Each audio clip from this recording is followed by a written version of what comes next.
What's up guys, XHOUNDISHx here, and today I wanted to take a retrospective look at some of the most dominant and unforgettable PvP primary weapons from Destiny 1.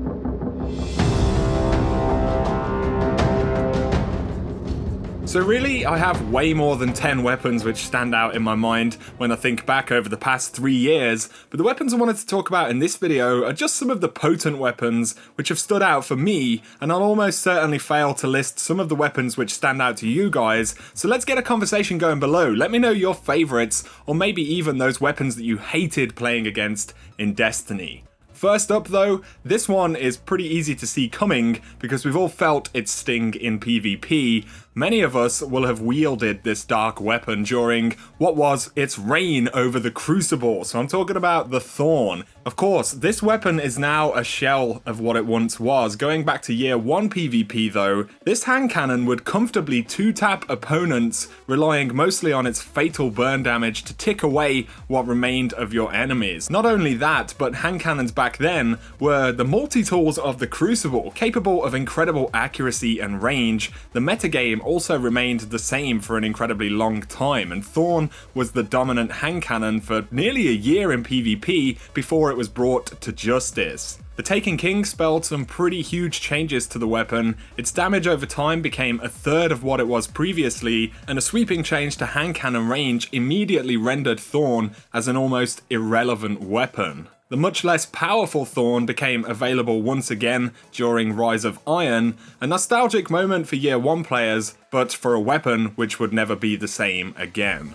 The Last Word was also a powerhouse in PvP in year 1, essentially being the second most popular primary weapon in the Crucible. Last Word shared the same archetype as Thorn, but of course features its full auto firing mode, which back then, combined with hipfire, was positively lethal in the Crucible. Despite being conceptually very different to the Thorn, the Last Word was still capable of incredible range. More notably though, the Last Word gained bonus damage while hipfiring and resulted in seeing 111 critical damage when hip-fired in PvP, so that was a 2-shot kill at maximum rate of fire. This weapon was brutal. However, like the Thorn, Last Word would suffer from the range and accuracy changes in the Taken King, but at the same time, the Last Word has remained a viable weapon in the right hands. It did later lose its bonus hipfire damage, which frankly was a very good idea, but despite further ups and downs for the weapon and hand cannon changes in general, it can be an effective PvP primary, but it's nowhere near to the one that it used to be.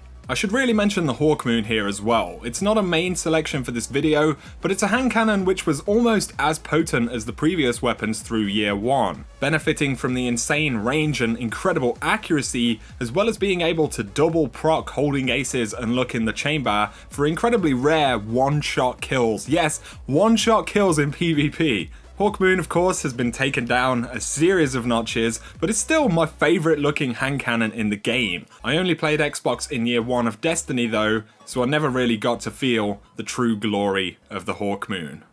For any players of Destiny who joined since the Taken King, when you hear the name Red Death, you're probably not very excited, let's be frank. But Red Death in year 1 rose to become one of the best PvP weapons in the game. The weapon was incredibly flexible, but originally was also in the higher impact archetype, which combined with its ballistic options meant 2-burst kills were very comfortable. Probably even more intrinsic to its success though was its ability to health regen on kills. When Thorn was incredibly strong, Red Death was powerful because its health regen would counter the burn effect from Thorn, and in a Crucible with a lot of Thorns, that is a very valuable thing, allowing you to tackle multiple targets in a way which other weapons just couldn't quite do at the time. You also get those super fast reloads, and the Red Death perk right now in the game is incredibly underrated in my opinion. However, Red Death became a 66 rate of fire pulse rifle, losing much of its impact but also suffering with severe range drop off. Against the current metagame, Red Death is pretty lackluster,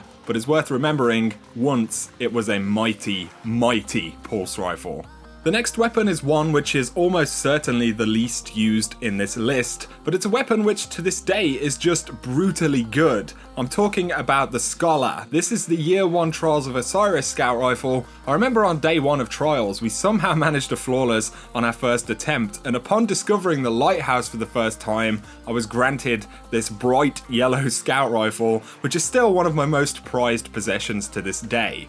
The Scholar is a high-impact scout rifle with simply fantastic stats. It handles like a dream, but really what still makes it feel so good is its combination of outlaw and reactive reload. Being able to see nearly 100 critical damage with reactive reload is just awesome, and getting reactive reload is so easy because you have outlaw. If you are in what is probably the small club of people who actually have one of these weapons, take it into Combined Arms. It's some of the most fun that I can personally have in Destiny PvP. This scout rifle is insane, and it's one that I will certainly never forget.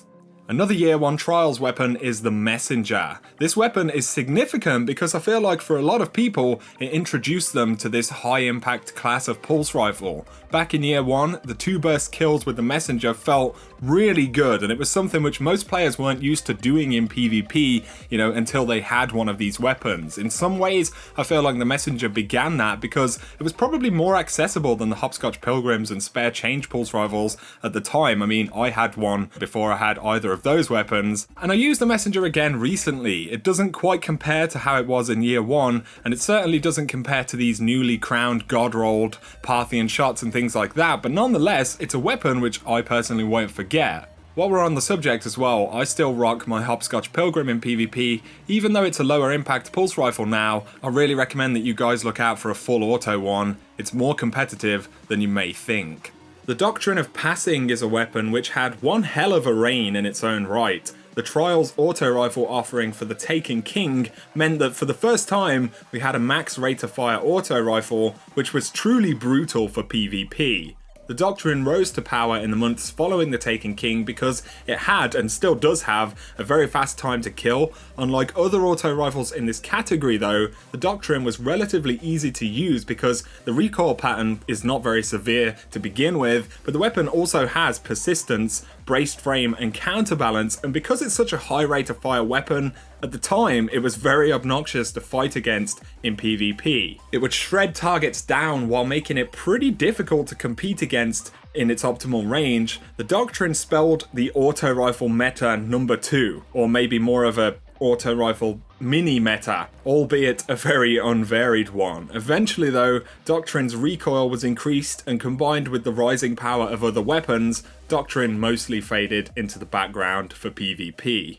At around the same time though, a certain scout rifle had become increasingly popular, and I'm talking about the Mida Multi-Tool. I actually posted a video about this right before the Taken King, and I remember saying that this weapon is going to be so good. I'm actually going to call that a fluke though. The real reasoning was pretty clear, and that's that Mida was already a very good scout rifle in Year 1. It just simply failed to shine in the metagame. But with various changes to weapons, Mida started to rise to power in PvP because it's such a flexible scout rifle, and it's relatively unique in terms of archetype, and its handling makes Mida very easy to use in close range while still being very effective at long range. Its range capability combined with its original intrinsic of high caliber rounds made it feel almost unbeatable in long-medium range because it would throw you off so much if you were being hit by the weapon. It also offered a slight preview of how Sniper Flinch would feel later on in the game. In its prime, Mida was about the best primary weapon you could use against snipers because of the flinch. And you gotta remember, this is at a time where snipers were incredibly dominant in PvP. Moving up to right now in PvP though, Mida doesn't feature its high caliber rounds anymore, but it has more than maintained a place in the metagame for its other qualities. It's simply a fantastic scout rifle.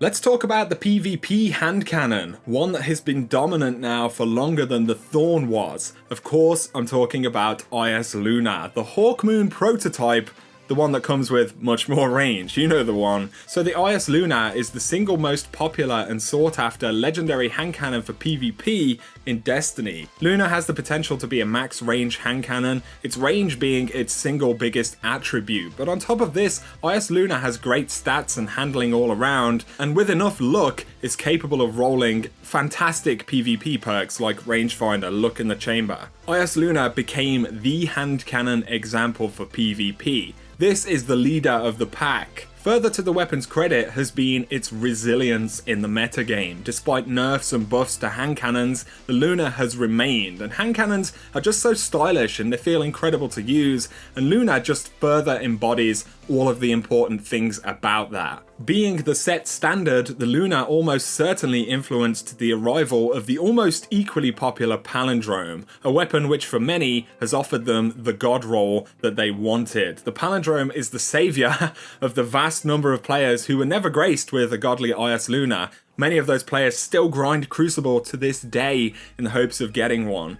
Both of these hand cannons have had an incredible impact on PvP and have been two weapons which really have secured the hand cannon a place in the Crucible, you know? These weapons are some real legends of Destiny. Before we get to a class of weapon which we have ignored until now, there's one weapon which became impossible to ignore in more recent times. I'm talking about the glorious, or should I say, rather destructive, Clever Dragon. The Clever Dragon is Rise of Iron's Iron Banner Pulse Rifle, sharing the archetype with the also popular Grasp of Malak. Clever Dragon almost immediately became the best pulse rifle for PvP in Year 3. The weapon had an incredible ratio of damage to rate of fire, which combined with its very high stability, manageable recoil, high aim assist, reloads, silly bullet magnetism, and the list goes on. The Clever Dragon literally ruled the Crucible, and this was only made easier because we had near god rolls for sale from the vendors. The ability to comfortably 3-burst even at some questionable ranges with such a high rate of fire weapon meant that gunfights just became extremely limited because other weapons could not compete. In fact, for me, Clever Dragon is probably the single most potent primary that we've seen since the Taken King. And part of that is because we saw no response from Bungie for such a long time. If you didn't have a Clever Dragon, especially one with high caliber rounds, it was a distinct disadvantage in the Crucible. Eventually though, the Clever Dragon saw some hefty changes. Reducing its rate of fire was one of the big ones, and this put Clever Dragon in a place where it just doesn't compete that well. It's a shame that Clever Dragon also brought down the much less troublesome Grasp of Malak with it, but I suppose it was a small price to pay to fix what was one of the most unbalanced primary weapon situations that we've seen in Destiny.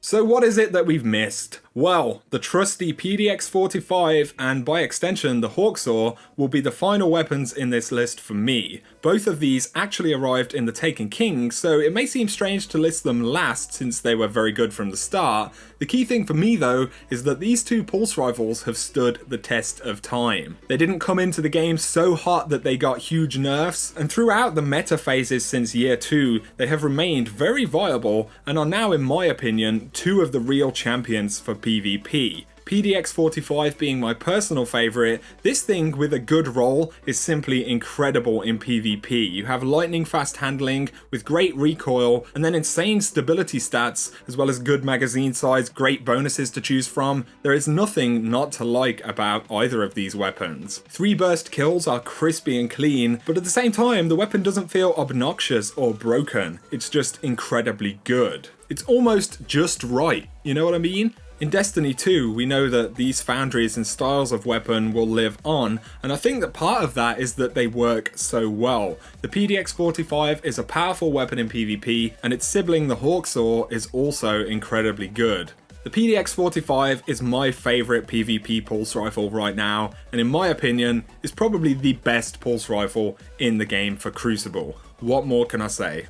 So there we go guys, for me these have been some of the most exciting, broken, powerful and generally influential weapons that we've seen in Destiny. Like I said, there is almost certainly some stuff which you would add to the list, so let us know in the comments section any of those weapons which you will never forget from Destiny 1. I hope you have enjoyed the video though, it's been something a little bit different. If you have, a like is appreciated, and if you're new to the channel, be sure to hit subscribe to keep up to date with Destiny and Destiny 2 content going forward.